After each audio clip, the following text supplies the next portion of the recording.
Selamat datang di Keluh Kesah Reddit, di mana kalian akan mendengarkan kisah menarik dari seluruh dunia.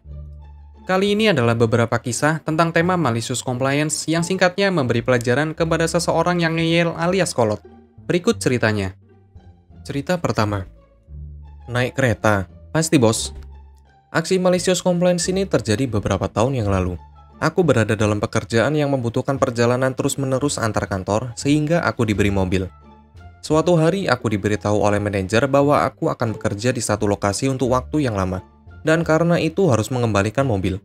Ini bukan kantor rumahku, jadi aku akan diganti untuk biaya perjalanan dan yang terpenting, setiap waktu yang dihabiskan untuk bepergian dalam perjalanan normal pergi ke kantor pusat akan dianggap sebagai waktu yang dihabiskan di tempat kerja. Sangat tidak masalah, senang dengan ini jadi aku meminta bos untuk tempat parkir mobilku karena ruang terbatas. Tidak ada tempat parkir lain di dekatnya dan yang paling penting, tidak ada jaringan transportasi umum antara lokasi rumah dan kantor sehingga akan memakan waktu lama untuk masuk. Maaf Poppy, tidak bisa. Naik kereta saja. Kami akan memberimu tiket. Okidoki bos kalau yakin. Jadi memastikan aku mengambil buku dan headphone. Aku naik kereta seperti yang diinstruksikan. 3 kereta terpisah kemudian dan aku tiba di kantor tepat sebelum makan siang. Bos merasa emosi tetapi tidak bisa mengatakan apa-apa ketika aku menunjukkan rute yang harus aku ambil. Wajah mereka adalah terkejut ketika aku memberitahu mereka aku harus segera pulang karena itu adalah perjalanan yang sama. Aku dibayar untuk hampir 1 hari kerja penuh di kereta membaca bukuku dan bos tidak bisa berbuat apa-apa. Tak perlu dikatakan, aku mendapat mobil kembali keesokan harinya dan ruang untuk pergi bersamanya. Cerita kedua. Mari kita pastikan lembar waktu itu akurat. Dalam dunia konstruksi komersial, tim manajemen di lokasi pada umumnya adalah semua karyawan yang digaji dari kontraktor umum. Pengawas, asisten pengawas, petugas keselamatan, inspektur kontrol kualitas, dan lain-lain. Umumnya siapapun di trailer pekerjaan, 8 jam sehari, cek kami sama setiap saat. Aku seorang inspektur senior, dan bagian dari peran ini adalah memastikan lembar waktu diisi dengan benar. Laporan pengeluaran individu diselesaikan, dan kami memiliki tenaga kerja yang memadai dari buruh hingga pedagang. Sekitar 6 bulan lalu, kami mengadakan pertemuan inspektur di kantor kami. Tidak ada yang baru, kami melakukan ini setiap bulan. Namun, salah satu hal yang dibahas kebetulan adalah ketepatan waktu.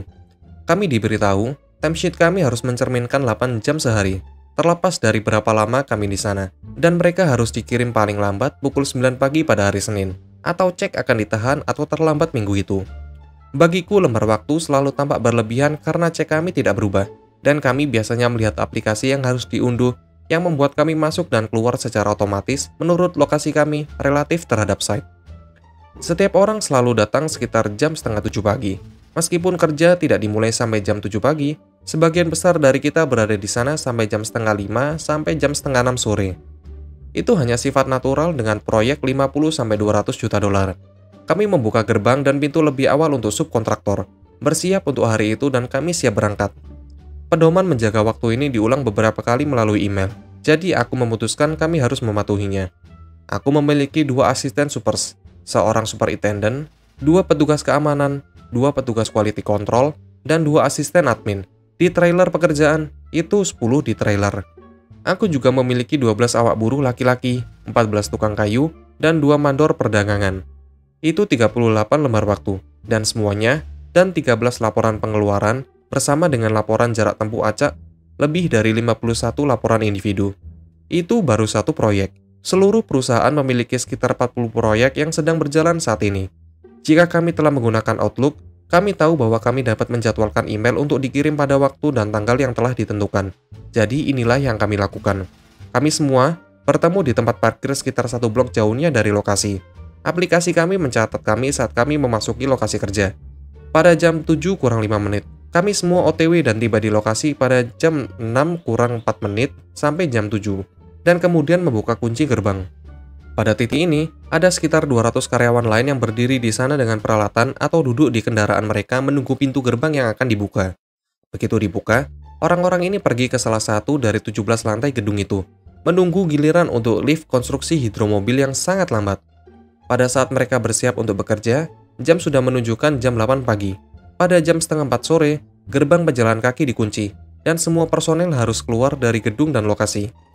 Jadi mereka semua berkumpul sekitar jam 3 kurang 15 menit, agar bisa keluar lokasi pada jam setengah 4 sore.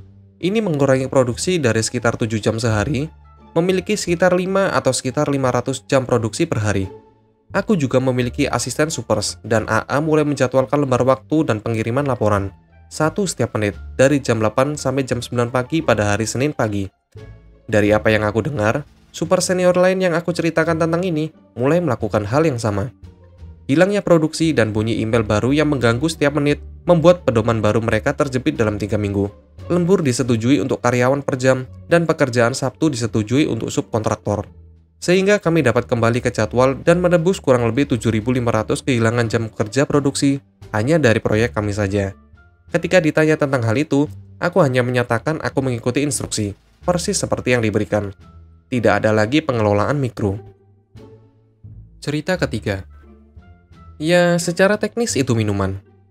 Aku dengan jahat diberi malicious compliance oleh seorang teman minggu ini. Di Inggris, kami memiliki bumbu yang disebut Marmite, dan itu busuk. Teman yang bersangkutan mengetahui hal ini dan setuju dengan aku. Dimungkinkan untuk membuat minuman dengan melarutkan 1 sendok teh bibit Belzebub ini dalam air mendidih. Aku berada di rumah teman ini, dan dia menawari aku minum. Saat itu malam, jadi aku meminta minuman non-kafein. Ini adalah pesanan minuman normalku, dan biasanya memberi aku teh herbal celup. Minggu ini, teman membuat aku Marmite manas. Ya, itu non-kafein, dan ya, itu minuman. Memang teman gak ada akhlak. Terima kasih telah menonton video ini. Kalian bisa like, komen, dan subscribe channel ini. Sampai bertemu di video selanjutnya.